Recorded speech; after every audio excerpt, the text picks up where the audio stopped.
전라남도 종가 및 문화재 지정 현황, 그리고 남도 한옥의 공간 본격, 특성, 내일 매진반입니다. 8개월만에 전역할게 그래. 사실 포스터에 소개된 이 종가의 여러 건축적인 특징들을 다 다루기에는 범위가 너무 넓습니다. 일단 문화재로 지정된 많은 대상 종가들이 있는데 첫 번째 몇 가지 그룹으로 만들어 본다면 첫 번째는 가옥입니다. 그리고 사당이 될 수도 있고요. 그 다음에 누정이 될 수도 있습니다. 그리고 소원도 있고요. 다양한 부류들이 있어서 저는 이 여러 부류들 중에 가옥으로 좀 한정을 지어서 공부를 했습니다. 일단 지역과 주거 구분입니다. 특히 전남 같은 경우는 평야지대가 정말 많죠. 그래서 이 전통 주거에 대해서 바라보면 상당히 넓은 창고들을 가지고 있습니다. 넓은 평야 지역에서 갖고 있는 중요한 장점들이 아마 주거 부분에도 이식이 되지 않았나 생각이 듭니다. 사진은 청동기 시대 때 고인돌의 분포입니다. 물론 고인돌을 만들어내는 그런 종족이라든지 어떤 그런 부류들이 따로 있었겠지만 한반도 안에서는 평야지대가 상대적으로 많았던 이 전남 지역을 비롯한 호남 지역에 이 고인돌이 많다는 증거는 그만큼 많은 생산물들을 토대로 일찍이 이 주거문화도 발전이 되지 않았을까 판단을 해봅니다. 지역별로 주거 형태는 아주 다양합니다. 남도의 주거는 주로 일자의 평면을 가지고 있습니다. 위쪽으로 올라가면 아무래도 상대적으로 추워지니까 건물들이 서로를 의지합니다. 그래서 디귿자가 되기도 하고 기역자가 되기도 하고 미역자가 되기도 합니다.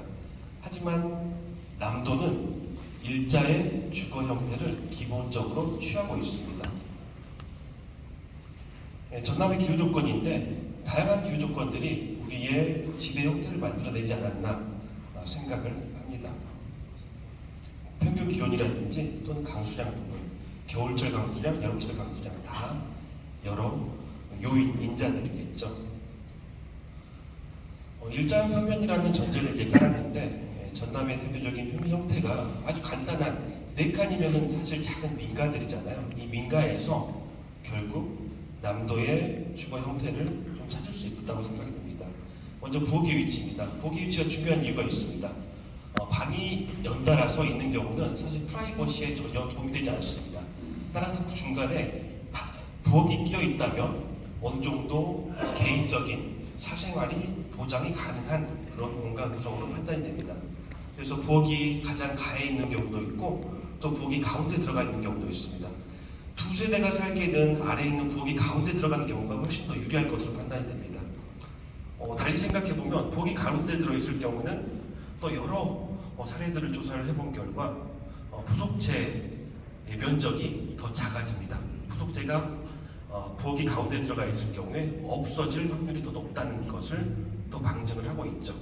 두 세대가 살기에 적당한 구조가 부엌이 가운데 들어있는 경우, 물론 부엌이 한쪽으로 치우쳐 있으면은 부속재가 있을 확률이 좀 더 높다는 것을 역시 알 수가 있었습니다. 지역별로도 좀 독특한 특성이 있습니다. 전라남도 서부, 특히 신안 지역 같은 경우는 부엌이 상당히 큽니다. 그리고 부엌에 모방이라고 하는 방이 별도로 딸려 있습니다. 그리고 부엌 옆에는 방들이 배치가 되어 있고 한쪽으로는 마루가 배치가 되기도 합니다. 그리고 전라남도 동부 지역에는 부엌이 한 켠으로 배치되어 있습니다. 전체 다 그런다는 건 아니고요. 추세가 조금 이렇게 더 그런 비율이 많다는 것을 다시 한번 말씀드리겠습니다. 부엌이 한쪽으로 치우쳐져 있고 대신 안에 방이 있고 방 가운데 대청이 있어서 또 공간을 구획하는 역할을 하는 장치가 있습니다. 전라남도 북부 지역에도 비슷한 사례인데 아무튼 이렇듯 전라남도는 부엌이 한쪽에 있거나 또 가운데 있거나 이런 차이들이 있지만 대부분 지배 형태는 일자라는 처음 일단은 기사분 안 오셨어요? 다음은 1차에 걸쳐서 수차례 걸쳐서 조사했던 지난 이따가 2016년도부터 조사를 첫째로 간다고 했어요. 조사했던 첫째로 간다고. 전라남도 종가의 현황입니다. 그리고 그 옆에는 지금 토론자로 나오신 이한미 교수님 그리고 오세희 교수님이 같이 공동 연구를 진행한 전라남도 종가의 자원 현황과 활용 의식 연구라는 논문 결과가 있습니다. 거기 아주 상세하게 정리가 되어 있고 작은 글씨들이 있는데 사실 여기에는 이제 68번까지 종가의 명칭이 있습니다. 근데 이제 제가 제일 어려웠던 점은 뭐냐면 종가의 명칭이 너무 깁니다. 그래서 제가 이제 기본적으로 알고 있는 이 종가의 명칭은 이 종가의 명칭이 아닌 문화재의 명칭이거든요. 두 개를 서로 매칭하기가 좀 어려웠습니다. 한 3시간 정도 걸렸는데 하나하나 찾으면서 건물을 보고 확인을 했습니다. 따라서 이 종가의 명칭도 하나의 닉네임으로 조금 줄여서 붙여도 좋을 것 같다는 생각을 하면서 이번 연구를 진행을 하게 되었습니다. 여기에 수록된 이 사진들은 전체 종가의 리스트를 다 보여드리는 건 아닙니다. 그리고 또 문화재로 지정된 리스트가 다 있는 건 아닙니다. 일단 무작위로 몇 개를 좀 뽑아봤습니다. 운조루 잘 아시죠? 99칸집, 그리고 난파고르테, 또 사랑채가 다시 재사용되어서 만들어진 고성에 있는 충이당 같은 경우, 그리고 승주의 조수문 가옥, 전라남도 문화재 자료죠. 그리고 메간당 고택, 그리고 영광에 있는 이규헌 가옥, 양도공 종가라고 되어 있습니다. 그리고 영광 신호준 가옥 이렇게 이제 명시로 되어 있는데 전라남도 민속문화재죠. 그리고 주감고택, 그리고 장은 존재고택, 그리고 오헌고택, 한평 이건풍 가옥, 그리고 와송당으로 불리는 담양 유정헌 가옥 등이 대표 주자로 우리 종가를 빛내고 있습니다. 그리고 창평 장전이씨, 전주이씨죠. 장전이씨 고택, 그리고 보성 이진내 고택, 그리고 장신화고택 등이 국가 또는 전라남도 지정문화재, 특히 민속문화재로 자리를 잡고 있습니다. 여기에서 보여드렸던 것은 주로 이제 가옥입니다. 물론 가옥 외에도 소원이라든지 아니면 사당이라든지 다양한 유형의 문화재들이 있지만 일단 가옥 중심으로 설명을 드린다고 앞서 말씀드렸습니다. 그리고 누정에 관련된 부분도 있는데 아주 유명한 소세원이라든지 또 모성의 열화정, 그리고 운주루 일부 누마루도 국가의 성격을 띠고 있어서 이렇게 국가민속문화재로 지정이 되어 있지만 이 운주루의 사랑채 누마루 부분도 누정에 가깝다는 판단을 했습니다. 몇몇 배치를 한번 가보겠습니다. 일단 여기서 이제 보여드린 이유가 있습니다. 뭐냐면 현재 문화재로 지정된 대부분의 가옥들은 사랑채, 안채가 명확하게 구분되어 있습니다. 역시 운주루도 마찬가지죠. 사랑채, 그리고 미음자 옆에 안채, 안동 지역의 건축의 성격 영향을 좀 받았죠. 99칸집입니다. 칸수가 일부 없는데 아마 안채가 툭 튀어나온 부분 앞으로 일부가 좀 유실된 것 같습니다. 그리고 역시 생활권이 다 다르죠. 여러 가지 제도상의 이유가 있었는데요. 신분의 제도, 그다음에 종교의 제도, 가족 구조의 제도, 그다음에 지리적 배경으로 인해서 특히 이제 종가처럼 커다란 건물 집들은 내부의 생활권들이 다 나뉘어서 특히 남자 생활권과 여자 생활권도 크게 나뉩니다. 그럼으로써 일자형의 채가 안채와 사랑채로 구분이 되게 되는 겁니다. 역시 포송 이진의 고택도 마찬가지입니다. 바깥에 사랑채가 있고 안쪽에 안채가 있으면 사랑마당이 상당히 넓은 게 좀 독특한 특징입니다. 그리고 나중에 난파고택, 사랑채가 밖에 있고 역시 다물구역되어 있고 안채가 안에 있고 뒤에 조닥도 있고요. 사랑채와 안채 사이에 중사랑채도 있었다고 합니다. 여기 하나 맛보러 갔다 그러고. 그리고 영광에는 메간다 고택이죠. 더 복잡한 표면 형태를 보여주고 있는데 안채는 말 그대로 안쪽에 깊숙하게 자리 잡고 있습니다. 뒤쪽이 마당이 넓은 게 특징이고 안채가 앞뒤로 좀 뻗어나와서 우리 남도의 일자형 형태를 좀 벗어나긴 합니다만 앞뒤로 마당이 크게 발달되어 있어서 상당히 공간감이 좋습니다. 장흥 존재고택입니다. 여기서 보시면 이제 안채가 있고 앞에 이 작은 이렇게 생긴 작은 이 2번이 현재 사랑채입니다. 좀 축소가 됐죠. 사랑채가 축소되는 현상들이 근래 들어서는 나타나는 경우가 좀 있습니다. 사랑채가 축소됐다는 것은 여러 가지를 의미하는데 앞서 발표해 주셨던 여러 발표자들께서도 시대가 변하면서 집이 커다란 집들은 이 경영을 한다는 표현을 많이 쓰잖아요. 근데 그 경영을 하기에는 이제 사회가 변하고 또 가족 구성원만으로 이 집을 경영해야 되니까 당연히 규모를 축소할 수밖에 없었겠죠. 그런 과정에서 아마 사랑채보다는 안채가 더 필요했을 것이고 사랑채는 조금씩 줄어들면서 안채의 통합, 흡수되지 않았을까 그렇게 판단이 됩니다. 하지만 엄격하게 남자 공간과 여자 공간은 구분이 되어 있던 시기가 분명히 있었죠. 교회에서도 그런 게 나타났는데 전라북도에 있는 두동교회라는 교회인데 기역자 형태입니다. 한쪽은 남자, 한쪽은 여자석입니다. 따로따로 앉아야 되겠죠. 강대상 있는데 강대상 앞에 커튼 쳐져 있어서 남자는 여자를, 여자는 남자를 절대 볼 수가 없었습니다.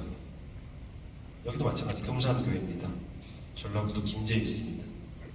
평면도가 그려진 그런 아주 옛날의 그림도 있는데 남자석, 여자석 이렇게 나뉘어져 있죠. 이런 현상들이 안채에서 통합되면서 나타나는 그런 과정들이 좀 읽혀지는데 아마 여러분들이 가지고 계시는 그 책자에는 이 내용부터 이제 실려 있습니다. 그래서 종가는 아니지만 안채와 사랑채 영역이 안채 안에 구성되고 그 주변의 마당을 좀 더 넓게 씀으로써 안채와 사랑채를 명확하게 하나의 건물에서 구분하는 현상들을 몇몇 집에서 찾아볼 수가 있었습니다. 특히 화순지역, 보성지역에서 찾아볼 수가 있었는데 화순지역은 제주 양씨 가옥들에서 좀 찾아볼 수가 있었고 또 보성지역은 광주 이씨 주택에서 찾아볼 수가 있었습니다.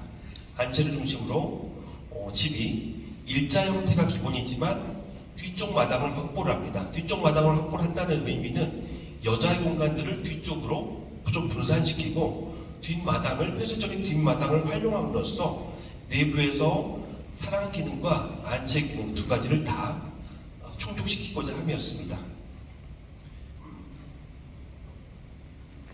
그래서 나타나는 현상들이 안채만 있는 그런 대상들인데 사랑채는 좀 약화되거나 아니면 창고의 개념을 바뀌었고 안채만 주로 발달되어 있는 집들에서도 이렇게 그 개인적인 공간하고 조금 더 개방적인 공간으로 공간이 크게 나뉩니다. 물론 이것을 좀 더 확대해서 보면요, 평면도상에서 문의 위치라든지 동선의 체계들까지 따진다면 명확하게 그런 공간들을 배려해서 구분했다는 것을 알 수가 있었습니다. 그리고 최근 들어서 역시 안채는 점점 커지고 있죠. 역시 전라남도 한옥마을 지원사업에서 만들어지는 이 한옥들도 안채는 커집니다. 왜냐하면 모든 생활 공간들을 그 하나의 건물에 전부 다 수용을 해야 되기 때문에 그것은 과거에 조선시대 때 지어졌던 종가라든지 지금 현재 문화재로 지정된 커다란 집들, 집이 커다란 건 아닙니다. 여러 채가 있다는 개념입니다. 그런 집들과는 서로 다릅니다. 왜냐하면 현대에서는 하나의 건물로 모든 기능을 다 수용해야 되기 때문에 집이 당연히 커질 수밖에 없겠죠. 그래서 20평이 훨씬 넘어가고 30평이 되고 또 어떤 집은 35평, 40평까지 되는 그런 거대 한옥들도 만들어지는 게 현재 현실인 것 같습니다. 지금까지 이제 이 종가라든지 남도 문화재 지정 한옥에 대해서 좀 조사를 해봤는데 2차 종가조사 때 참여했던 연구원의 입장에서 한번 그때를 생각해보면 상당히 오래전 일입니다. 생각을 해보면 몇 가지 안타까운 게 있었습니다. 뭐냐면 첫 번째는 방금 보여드렸던 몇몇 가옥들, 문화재로 지정된 가옥들을 제외하고는 문화재의 지정 가치가 충분하고 또 종가라고 하는 대상들은, 물리적 대상들은요, 안에는 생활과 의식이 공존합니다. 의식이 공존한다는 것은 그 집에 가풍이 있다는 것이겠죠. 이런 정신적 자원들이 충분하고 조사가 다 됐음에도 불구하고 그것들 중에서 문화재의 가치가 있는 대상들을 다시 뽑아내서 지정 신청을 아직까지 하지 못했다는 게 좀 안타깝습니다. 충분히 가능성이 있는 대상들이 보였고요. 또 그것들을 체계적으로 정리해서 한 번 더 문화재로 지정을 하거나 또는 발굴함으로써 우리가 보존해야 되는 그런 대상들을 좀 더 늘리면 좋겠다는 생각이 들었습니다.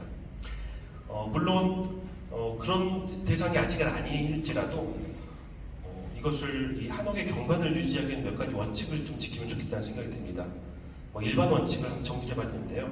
첫 번째는 한옥이 이제 오래되지 않았거나 아니면 이제 신축된 건물일지라도 시간이 지나면 그건 문화재 어떤 가치를 계속 상승시키는 요인이 되기 때문에 한옥의 구조, 기둥, 보 등 핵심적인 부분은 원형으로 계속 보존해야 된다. 또는 현재 경관 구도를 최대한 유지하는 것에 원칙을 둔다. 공간이 이 한옥에 사람이 살다 보면은 공간을 변경시키고자 하는 욕구가 분명히 있겠죠. 그렇지만 이 부분은 좀 지키면 좋겠습니다. 처마가 이렇게 쭉 나와 있습니다. 뭐 1.5m가 나올 수도 있고, 뭐 1.2m가 나올 수도 있겠죠. 처마 내민기를 넘어서 외부로 벽을 달아내는 증축은 이 한옥의 전통적인 모습을 좀 저해하는 요인이므로 지양하면 좋겠습니다. 그리고 공간을 이제 변형해서 사용을 하기 편하게끔 하실 때에도 가옥의 고유한 공간적 특성들, 분명히 특성들이 있겠죠. 이 부분들을 훼손하지 않는 게 좋겠습니다. 경관을 제한하지 않는 범위에서 처마선 이내 공간을 활용하거나 현대식 생활에 맞는 생활 기본 시설을 설치한다. 건축 구조적인 부분에서는 이 한옥을 새로 신축을 하더라도 전통적인 목 구조를 기본 원칙으로 하는 것이 좋겠습니다. 한옥의 내부 구조는 기능과 용도에 따라서 현대적인 방식, 현대 생활에 맞도록 병행할 수는 있습니다. 과거에 쓰셨던 전통적인 구들이 있다면 당장 사용할 수는 없더라도 이것을 철거하지 마시고 일단 보존하고 상부에 온수 보일러 또는 내열성 전기 패널을 설치하여서 나중에 혹시 기회가 된다면 어떤 재정적 지원이 도움을 받을 수가 있다면 나중에 다시 복원을 하는 것도 바람직한 방법이라고 생각됩니다. 건축 재료 부분에 있어서도 한옥의 외부로 노출되는 재료는 이 전통적인 모습으로 마감되는 재료를 사용하면 좋겠습니다. 다양한 재료가 사용되는데 외부에 보이는 부분들은 전통적인 모습으로 마감되는 재료, 전통적인 재료가 아닙니다. 전통적인 모습으로 마감되는 재료를 사용하면 좋겠습니다. 창호의 경우는 사실 이 부분에서 가장 경관이 깨지는 겁니다. 현대식 재료, 예를 들어 샤시를 달거나 또는 더 단열을 위해서 어떤 장치를 한다면 이게 이제 전통적인 모습을 좀 깨뜨리는 요인이 되니까 목재 창호를 밖에다 설치하고 그 안쪽에다가 샤시를 달 수가 있습니다. 또 나무랑 비슷한 색깔이 잘 나오거든요. 그런 것들을 선택해서 달 수가 있습니다. 그리고 현대적인 재료를 쓸 때는 무조건 불연재를 사용하는 것이 원칙입니다. 왜냐하면 단열재 종류들은 불에 너무 잘 타기 때문이죠. 그리고 외부에 설치된 수납 정리함 등은 최소한의 크기로 설치하고 전통 재료를 이용해서 주택 경관과 조화를 이루도록 하면 좋겠습니다. 건축 설비 부분에서도 비슷한 얘기입니다. 그리고 몇 가지만 더 하면은요, 이제 화장실인데 화장실이 되게 밖에 있었잖아요. 내부에 이제 화장실을 드리는데 화장실 같은 경우 물을 많이 쓰는 공간인데요.